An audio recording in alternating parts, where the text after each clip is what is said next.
વિદ્યા આશ્રમ રમોડી ખાતે આજ રોજ આપણે જે નિઃશુલ્ક યોગ ક્લાસ ચાલે છે વ્યારામાં તેમાં કેટલા પણ સાધકો છે જે પણ સાધકો છે એ બધા આપણે ગુરુજીના આશ્રમમાં પધાર્યા છે અને એમનો સત્સંગ સાંભળવા માટે આપણે અહીં આવ્યા છીએ અને સાથે સાથે આપણે એમનું જે જ્ઞાન છે એ જ્ઞાન પણ આપણે લઈશું. તો યોગની સાથે સાથે આપણે જે કંઈ પણ આહાર વિહાર વિચારનું પણ આપણે પાલન કરતા જોઈએ છીએ, કારણ કે આપણે યોગ સાથે જોડાયેલા છીએ. યોગ શું છે તો યોગ વિશે પહેલાં આપણે જણાવી દઈએ કે યોગ એક આધ્યાત્મિક શાખા છે. યોગ એ ફક્ત હાથ પગ હલાવવાની ક્રિયા નથી, એક સવિશેષ છે અને આધ્યાત્મિક શાખા કહેવાય છે. યોગ એક આંતરિક વિજ્ઞાન પણ છે. યોગ દ્વારા શરીર અને મન વચ્ચેનો સમન્વય થાય છે. યોગ એ આત્માનું પરમાત્મા સાથેનું મિલન છે. ભગવાન શ્રી કૃષ્ણ ભગવાને શ્રીમદ ભગવદ્ ગીતામાં કહ્યું છે કે યોગ કર્મશુ કૌશલમ, એટલે કર્મની કુશળતામાં જ યોગ છે. તમે જે કાંઈ કર્મ કરો, તમે જે કાંઈ કાર્ય કરો એ કુશળતાપૂર્વક કરો છો તો એ યોગ જ છે.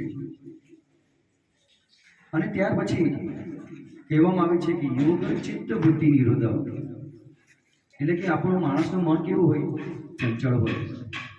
આપણે કોઈ પણ એક જગ્યા પર ધ્યાન કેન્દ્રિત કરી શકતા નથી. શાના માટે? કારણ કે આપણે બધા સાંસારિક જીવન જીવી રહ્યા છીએ. તો ધ્યાન આપણે કોઈ જગ્યા પર એકત્રિત કરી શકતા નથી, ધ્યાન આપી શકતા નથી. એટલે યોગ ચિત્ત વૃત્તિ નિરોધક.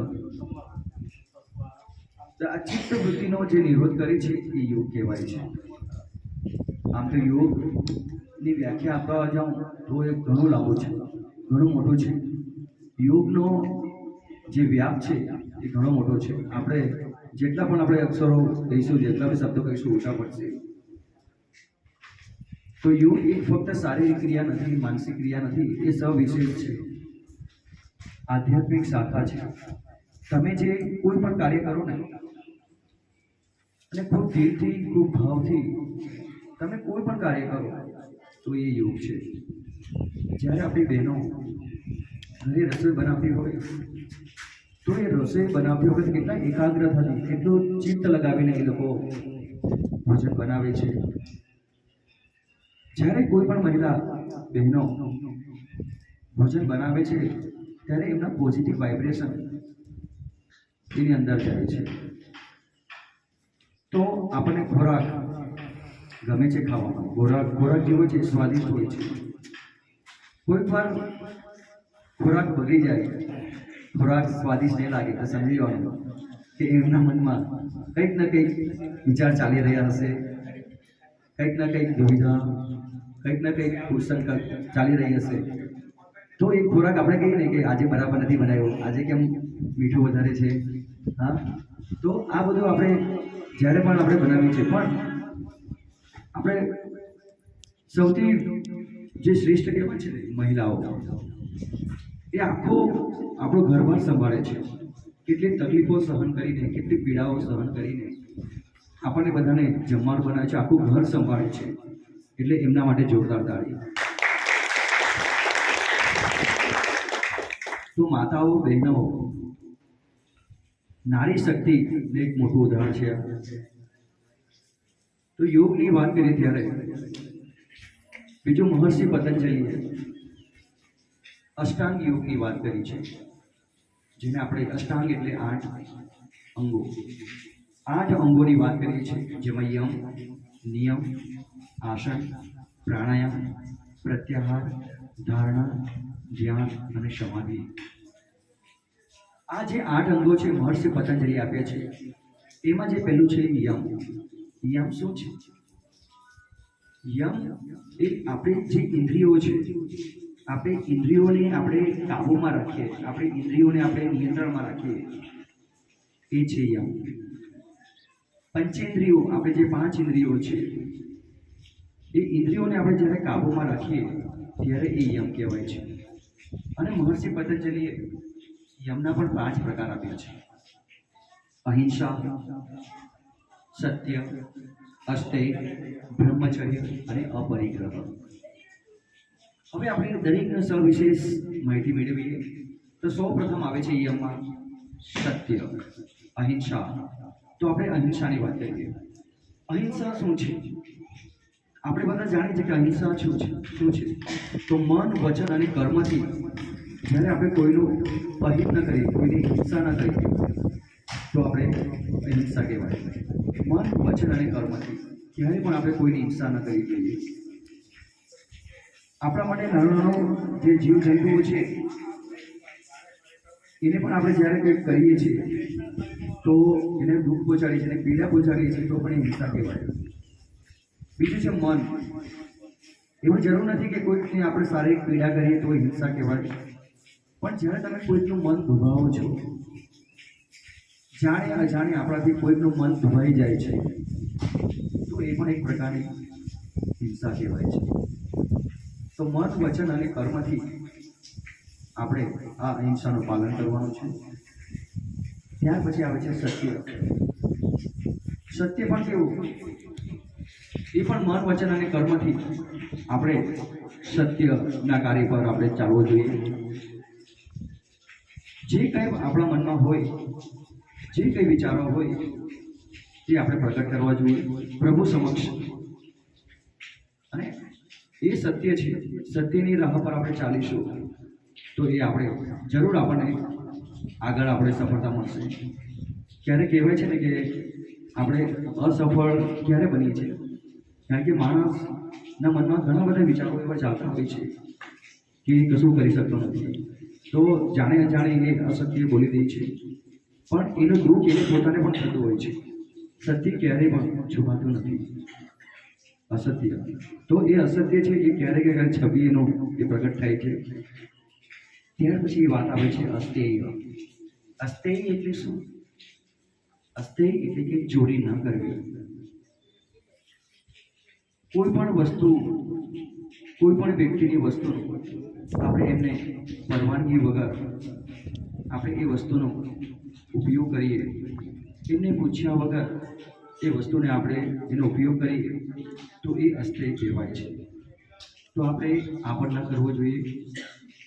કોઈ બી વસ્તુ હોય, આપણો પ્રતિભાવ એવો હોવો જોઈએ, આપણે દિલથી એને વાત કરીને આપણે એમને કહેવું જોઈએ કે હું તમારી વસ્તુનો મદદ ઉપયોગ કરી શકું છું. કારણ કે અજાણે આપણે કોઈ પણ વસ્તુનો આપણે પૂછ્યા વગર કંઈ પણ કરીએ છીએ તો પણ એ અસ્તેય કહેવાય છે. અને ત્યાર પછી આવે છે બ્રહ્મચર્ય. બ્રહ્મચર્ય આપણી જે ઇન્દ્રિયો છે એ ઇન્દ્રિયોને કાબૂમાં રાખવા માટે આપણી જે કામેચ્છાઓ છે એ કામેચ્છાને આપણે જે કાબૂમાં રાખીએ છીએ એ છે બ્રહ્મચર્ય. અને ત્યાર પછી આવે છે આપણું અપરિગ્રહ. અપરિગ્રહ એટલે શું? અપરિગ્રહ એટલે સંચય વૃત્તિ. આપણે બિનજરૂરી જે વસ્તુઓનો ઘરમાં સંગ્રહ કરીએ છીએ તો એ આપણે અપરિગ્રહમાં આવે છે. બિનજરૂરી વસ્તુ એટલે કેવી? આપણી પાસે ઘણા બધા કપડાં હોય, આપણી પાસે સાડી હોય, આપણે શું કરીએ? નવા નવા કપડાં ખરીદીએ, નવા એ કરીએ, અને આપણા ઘરમાં કબાટ આખું ફૂલ હોય, ખોલીએ ત્યારે આખું પડી જાય છે.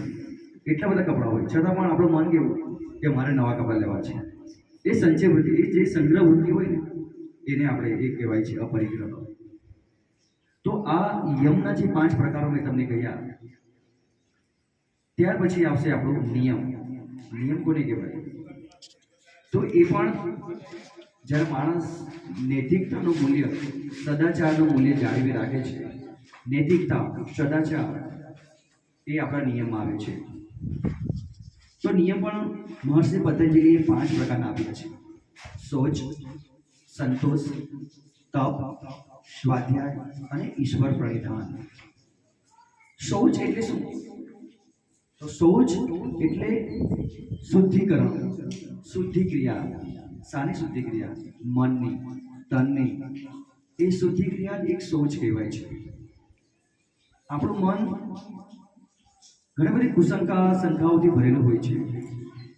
આપણા મનમાં ઘણા બધા ડાઉટ્સ હોય છે.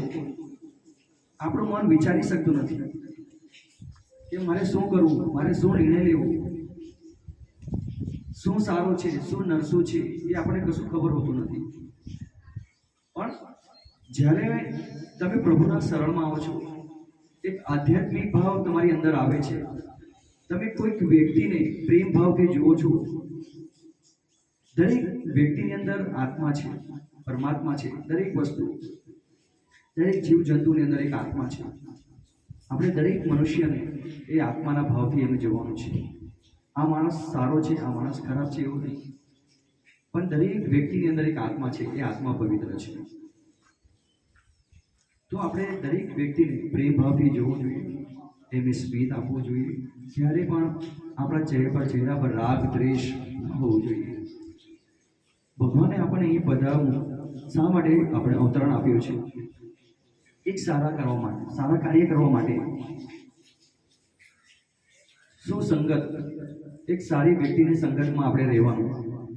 અજાણે આપણે કોઈ પણ એવું થઈ જાય છે કે આપણે ભૂલથી પણ આપણે કોઈ એવા વ્યક્તિ પાસે સંગત કરી લઈએ છીએ કે જે આપણને પણ ખબર હોતી નથી.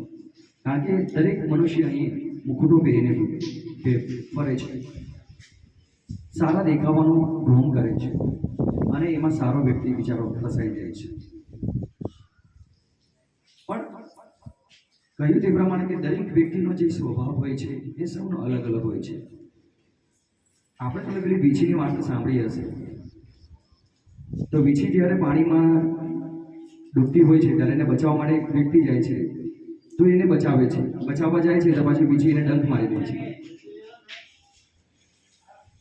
તો બીજા ગુરુજી પેલા ભાઈ કહે છે કે તમે એને કેમ બચાવો છો? એ તમને ડંખ મારે છે.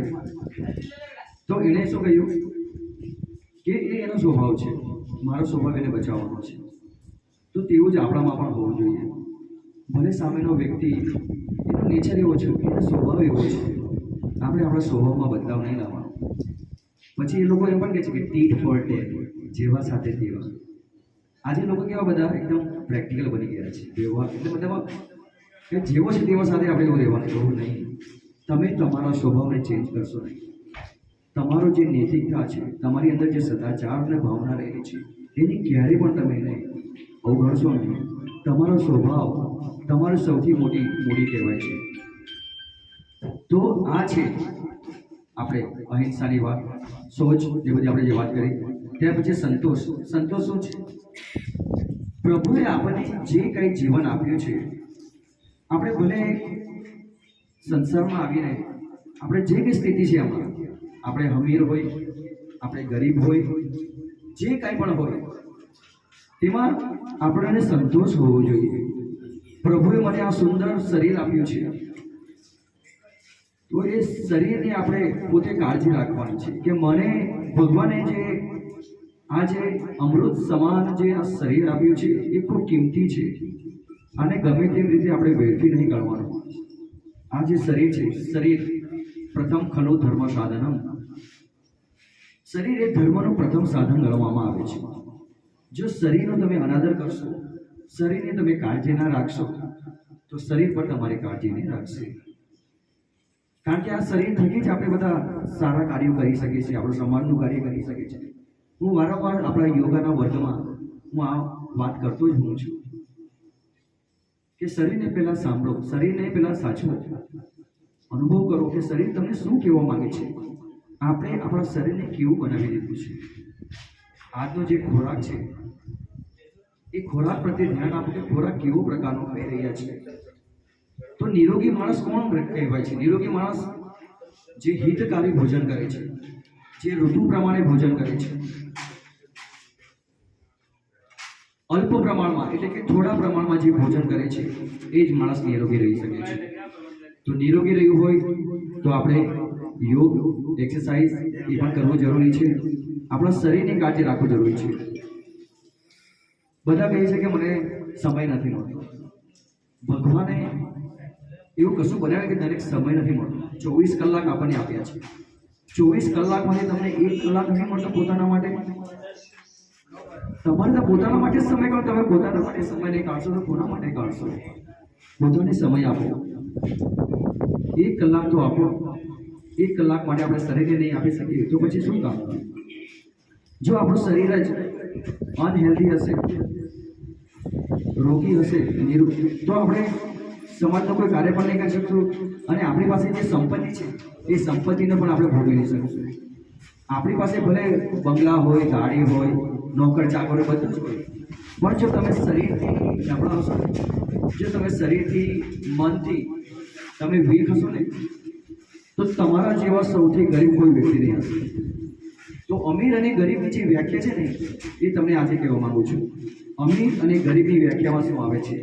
જે માણસ શરીરથી નબળો હોય ને એ અમીર હોવા છતાં પણ ગરીબ છે. જે માણસની અંદર ચરિત્ર ન હોય, ચારિત્ર ન હોય તો એ માણસ અમીર છતાં પણ ગરીબ છે. અને જે માણસ ગરીબ છે, નૈતિકતાથી, મૂલ્યોથી પોતાનું જીવનને આગળ વધારે છે, આગળ ધપાવે છે, એની અંદર એક સેવાનો ભાવ જાગે છે. એ કંઈક ને કંઈક કાર્ય કરવા માટે તત્પર છે, દરેક લોકોનું હિત કરવા માટે તત્પર છે. તો એ એના માટે સૌથી વિશેષ કાર્ય ગણાય છે, એક મોટું તપ ગણાય છે. તો સંતોષ દરેકને પોતાના પર હોવો જોઈએ. આજે હું જે કાંઈ પણ છું મને સંતોષ છે, કારણ કે મન કેવું હોય, ચંચળ હોય. આજે મારી પાસે ટુ વ્હીલર છે તો મારી પાસે ફોર વ્હીલર હોવી જોઈએ. માણસનું મન કેવું હોય કે છતાં પણ એનું મન શાંત નથી હોતું. બંગલો પણ બની જાય ને તો પણ એનું મન શાંત નથી હોતું, ભટકતું રહે છે. જુઓ તમે, આજે સોફા સેટ પર બેસેલો માણસ અપસેટ છે, દુઃખી છે. એના મનમાં ઘણા બધા વિચારો આવ્યા કરે છે. એ મન, શારીરિક મન, તનથી એ દુઃખી છે. કેમ દુઃખી છે? એને પોતાનું સ્વ અધ્યયન કરવું જોઈએ કે મારે શું કરવું છે, શું ન કરવું જોઈએ, મારે શું કરવું છે, એ બધું પહેલાં એને વિચારવું જોઈએ. સોચ, સંતોષ, પછી આવે છે તપ. હવે તપ શું છે? તો તમે જે અહીંયા શાંતિપૂર્વક જે બધાને સાંભળી રહ્યા છો, તમારી ઇન્દ્રિયોને કાબૂમાં રાખીને તમે બાહ્ય વસ્તુથી દૂર રહીને તમારા મનને એકાગ્ર કરી રહ્યા છો. ચિત્તને એકાગ્ર કરીને તમે જે સાંભળી રહ્યા છો એ છે તપ. સૌથી મોટું તપ એ છે આપણી બાહ્ય ઇન્દ્રિયો, આપણી ઇન્દ્રિયો છે એને બાહ્ય વસ્તુથી આપણે દૂર રાખીએ તો એ સૌથી મોટું તપ કહેવાય. તો સોચ, સંતોષ, તપ, સ્વાધ્યાય. ત્યાર પછી નિયમનો ચોથો જે પ્રકાર છે એને કહેવાય છે સ્વાધ્યાય. સ્વાધ્યાય એટલે શું? સ્વાધ્યાય એટલે સ્વ અધ્યયન કરવું, પોતાની જાતને ઓળખવું, ખુદને ઓળખવું, એ સ્વાધ્યાય કહેવાય છે. આપણી પાસે ઘણું બધું છે છતાં પણ મન હજુ સંતુષ્ટ નથી. એ સ્વ અધ્યયન ખૂબ જ જરૂરી છે આપણા જીવનમાં. આપણી પાસે બંગલો છે, આપણી પાસે ગાડી છે તો હું સફળ વ્યક્તિ છું એવું નથી. હું સફળતાના આરે છું, હું સફળતા મેં મેળવી ચૂકી છે, મારી પાસે આજે બધું જ છે. તો મિત્રો, આ તમારી ભ્રમણા છે. સાચું સુખ, સાચું જે સંપત્તિ છે એ તમારી અંદર રહેલી છે. શાંતિનો અનુભવ કરો, ખુદને ઓળખો. આપણા દરેકની અંદર આત્મા છે, એ આત્મા પરમાત્મા છે, એને ઓળખો. જે સંતો છે એ સંતોને સાંભળો. એવું જરૂર નથી કે મારે એક જ સંપ્રદાય, મને જ્યાંથી પણ સારા વિચારો મળે ને ત્યાં હું જવા ઈચ્છું છું. સૌ સંતો સારા વિચારો આપણને આપે છે, એ આપણને જ્ઞાન આપે છે. અંધકારમાંથી આપણને પ્રકાશ તરફ લઈ જનાર આપણા જે સંતો છે, જે ગુરુ છે, એ ગુરુ આપણને વારંવાર એક સાચો માર્ગ બતાવે છે. એ સાચો માર્ગ, જે સાચી જ્ઞાન આપણને આપે છે એને ઓળખો, એને ગ્રહણ કરો, કારણ કે એમાંથી જ આપણને ઘણું બધું શીખવાનું મળશે, નોલેજ મળશે, આપણે જ્ઞાન મળશે. તો એ જ્ઞાન થકી ગુરુદેવે આપણને કહ્યું કે જ્ઞાન સૌથી શ્રેષ્ઠ છે. તો જ્ઞાની પુરુષ જે હોય એ આગળ, એ સંત જ કહેવાય. મતલબ એવું નથી કે કોઈ જ્ઞાની નથી, દરેક પાસે જ્ઞાન હોય છે, પણ એ જ્ઞાનનો આપણે સંગ્રહ નથી કરવાનો. એ જ્ઞાનને પોતાને પૂરતું સીમિત નથી રાખવાનું. એ જ્ઞાનને વહેંચતા શીખો, આપતા શીખો. તમારી પાસે જે કાંઈ પણ જ્ઞાન છે એને આપો. એક શિક્ષક શું કરે છે? એની પાસે ઘણું બધું છે. એ જ્ઞાન વિદ્યાર્થીને આપે છે. ગુરુ જે છે એને પુસ્તકીય જ્ઞાન આપે છે, સાથે સાથે એને જીવન ચરિત્રના ભણતરની સાથે એનું ઘડતર પણ થાય એવું એને પીરસે છે. તો આપણે પણ સંતોની સાથે આપણે રહીએ, એમની વાણીને સાંભળીએ, એ શું કહેવા માંગે છે એનું આચરણ કરીએ, પાલન કરીએ, તો આપણે એક સારું અને સ્વસ્થ જીવન પણ જીવી શકશું. તો સોચ, સંતોષ, તપ, સ્વાધ્યાયની વાત કરી. હવે આવશે ઈશ્વર પ્રણિધાન. ઈશ્વર પ્રણિધાન શું છે? ઈશ્વરમાં શ્રદ્ધા. ઈશ્વરમાં શ્રદ્ધા રાખવી એ આપણે ઈશ્વર પ્રણિધાન છે. પોતાનું જીવન ઈશ્વરને સમર્પિત કરી દેવું. આ દુનિયામાં જે કંઈ છે એમાં સૌથી શ્રેષ્ઠ ઈશ્વર, આ ગુરુઓ. તો ગુરુઓ પાસે આપણે જે જ્ઞાન મળે છે એને લોકોને સમક્ષ એમને પીરસવાનું છે, એમને આપવાનું છે. આપણે પૂરતું સીમિત નથી રાખવાનું. જેટલું આપણે ઈશ્વર પ્રત્યે ધ્યાન કરીશું, ઈશ્વર પર શ્રદ્ધા રાખીશું, તો આપણું જીવન સફળ થશે. પ્રભુએ આપણને ચાલવાની, બોલવાની જે શક્તિ આપી છે એ પ્રભુએ આપી છે. આજે માણસ અહમ, ઈગોના ભાવથી આજે ફરી રહ્યો છે. દરેક અમુક જે વ્યક્તિ હોય એની અંદર ઘણું બધું ઈગો, અંદર અહમ છે કે હું સૌથી શ્રેષ્ઠ છું. આપણી અંદર જે ઈગો છે ને એ પહેલાં ઈગોને સાઈડ પર મૂકીને આપણે ધર્મના કાર્ય કરવા જોઈએ. આજે મને ખૂબ ગર્વ થાય છે, આપણા અશોકભાઈ જે છે એ ખૂબ સારું કાર્ય કરી રહ્યા છે. અશોકભાઈ પાસે કશું કમી નથી, ધન દોલત બધું જ છે એમની પાસે, સુખ સંબંધ બધું જ છે. પણ છતાં પણ એમને ખબર છે કે મારી પાસે જે ધન છે, મેં તમને આગળ પણ કહ્યું કે સંચય વૃત્તિ, ધન આપણી પાસે છે, પણ એ ધનનો પણ સારા કાર્યમાં એનો ઉપયોગ કરો, સારા કાર્યમાં લગાડો એમ, જે બીજાની મદદ થઈ શકે. તો દાન, ધર્મ, જે પુણ્ય આપણે જે કામ કરીએ છીએ એ આ જન્મમાં જ આપણે કરી શકીએ છીએ, બીજો નથી. માનવ જન્મ જે મળ્યો છે ને એ સૌથી શ્રેષ્ઠ મળ્યો છે આપણને. પણ માનવ અહીં આવીને બધો વેર વિખેર કરી નાખે છે. એને પોતાને સમજવાની જરૂર છે. આ બધું જે દેખાય છે આ બધું કશું જ નથી. આ બધી જે આપણે બધા ફસાઈ ચૂક્યા છીએ એમાં સાંસારિક મોહ માયામાં, એ બધી મોહ માયા છે. આ બધી મોહ માયા છે. એ મોહ માયાથી દૂર એવું નથી કીધું કે તમે સંસારિક જીવન જુઓ, તમે સાધુ બની જાઓ, તમે પણ એ બનો, એવું નથી કીધું મેં. પણ તમે કંઈક તો એમાંથી અપનાવવાની જરૂર છે. આપણે કંઈક શીખવાની આપણે અંદર જરૂર છે. તો આ વાત છે આપણી ઈશ્વર પ્રણિધાન. તો જે નિયમના જે 5 પ્રકાર છે તમે શોધ, સંતોષ, સ્વાધ્યાય, ઈશ્વર, તપ, ઈશ્વર પ્રણિધાન, યમ, નિયમ, આસન. પછી આવે છે આપણું આસન. આસન કોને કહેવાય? તમે જે કોઈ સુખપૂર્વક તમે બેસી શકો છો. હમણાં તમે બધા સુખાસનમાં સુખપૂર્વક તમે અમને સાંભળી રહ્યા છો. આ એક આસન કહેવાય. મહર્ષિ પતંજલિએ કહ્યું છે કે સ્થિરમ સુખનમ આસન, સ્થિરમ સુખનમ આસન. જે કોઈ તમે સ્થિર અને સુખપૂર્વક બેસી શકતા હોય એને આસન કહેવાય છે. આસન ત્યારે જ લાગે, તમે આસનમાં ત્યારે જ બેસી શકો, તમે આસન ત્યારે જ કરી શકો જ્યારે તમારામાં યમ અને નિયમનું તમે પાલન કર્યું હશે. સર હું તો રોજ યોગામાં આવું છું, સર હું તો રોજ કરું છું, મને કેમ નથી ફેર પડતો સર, મારું મન કેમ ભટકાય છે સર, મારું શરીર કેમ આવું થઈ ગયું છે સર. તો મેં તમને કહું છું ને કે મહર્ષિ પતંજલિ જે 8 અંગ આપીને બહુ સૌથી અગત્યના છે. યમ, નિયમ. મેં તમને પહેલા જે યમ નિયમની વાત કરી, યમમાં કયા 5 પ્રકાર હતા? અહિંસા, સત્ય, અસ્તેય, બ્રહ્મચર્ય અને અપરિગ્રહ. અને નિયમમાં કયા 5 પ્રકાર હતા? શોધ, સંતોષ, તપ, સ્વાધ્યાય અને ઈશ્વર પ્રણિધાન.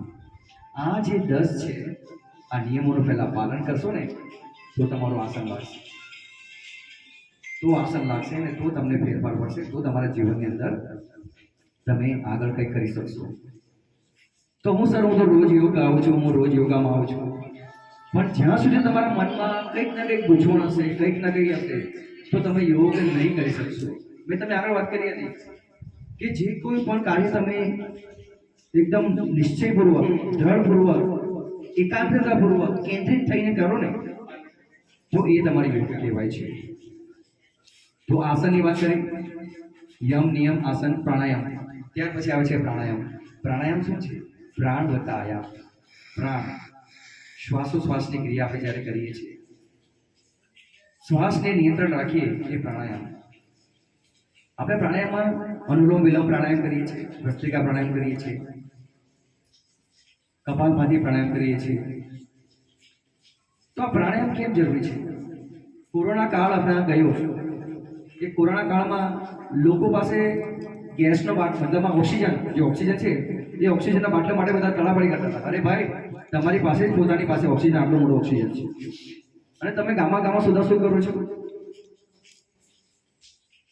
જે પ્રાણાયામ કરતા હતા, કપાલભાતી પ્રાણાયામ, અનુલોમ વિલોમ પ્રાણાયામ કરો છો, શ્વાસોશ્વાસની ક્રિયા છે, શ્વાસ ભરવાનો હોય, શ્વાસ છોડવાનો, બીજું શું કરવાનું હોય. તો આ પ્રાણાયામ ખૂબ જ જરૂરી છે આપણા શરીરને ઓક્સિજન પૂરતું પ્રમાણમાં રાખવા માટે. પણ લોકો ત્યારે ગભરાઈ ગયા હતા, મારે શું કરવું, મારે ક્યાં જવું. ભગવાને બધું જ આપણી પાસે આપ્યું છે. આ જે પંચ તત્વો છે, આપણું જે શરીર છે ને, એ પંચ તત્વોની બને છે. અગ્નિ, વાયુ, આકાશ, પૃથ્વી અને જળ. આ પંચ તત્વોની અંદર જ એનું સમાધાન છે. પણ આપણે શું કરીએ છીએ? આપણે ભટક્યા કરીએ છીએ, આમ તેમ આમ તેમ. આપણે ડૉક્ટર પાસે જઈએ છીએ, એલોપેથી દવા જે વાપરીએ છીએ, પણ પ્રકૃતિમાં તમે જોશો ને, આ પ્રકૃતિ જ એક સૌથી મોટો ડૉક્ટર છે. સૌથી મોટો ડૉક્ટર છે આ પ્રકૃતિ. પ્રકૃતિમાં તમે જોશો ને, કોઈ પણ તમે અહીંયા જે કંઈ છોડ હશે ને, કોઈ એ ઔષધ સમાન છે. એને ઓળખો, એનો પ્રયોગ કરો. પહેલાના જમાનામાં આ હતું બધું નહીં હતું. એલોપેથી દવા હતી, કોણ લાવ્યું? અંગ્રેજો લાવ્યા. અંગ્રેજો ભારતમાં આવ્યા અને આપણને આ બધું સજા આપવા માટે છોડી ગયા. તો મતલબમાં આજે લોકોને કેવું, બધું ધીરજ નથી, ધીરજ ખૂટી ગઈ છે. સર મને તો બહુ દુખે છે, મેં પેન કિલર લઈ લેવાની, મારે જોઈએ જ છે પેન કિલર. જરાક માથું દુખે ને, પેન કિલર, જરાક દુખે ને, પેન કિલર. એ પેન કિલર શું છે? તમારા અંદરના બધા ઓર્ગન્સને કિલ કરી નાખે છે, તમારા ઓર્ગન્સને ડેમેજ કરે છે. લીવર, પેનક્રિયાસ, આપણે અંદર શરીરના જે ઓર્ગન્સ છે એ આપણા વીક થઈ જાય છે. કેમ?